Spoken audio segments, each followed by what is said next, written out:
Heroku's power lies in how it can scale your application without you having to worry about the infrastructure underneath. Let's look at a very high-level architecture of a simple Heroku application. When users visit your site, they are forwarded to Heroku's load balancer. A load balancer manages incoming connections and then routes it to any available server. Heroku's cloud servers are called dynos.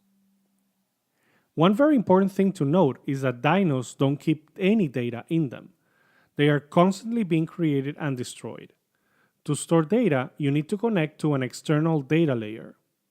Often this will be Heroku's own Postgres database service or using an add-on for other databases like MySQL or MongoDB. So what happens when you get a lot of traffic? Not to worry, you just increase the number of dynos and the load balancer will automatically distribute the load evenly among the dynos. Heroku even offers autoscaling, which means that no matter what time of the day a sudden increase of traffic occurs, your application can handle the load without any problem.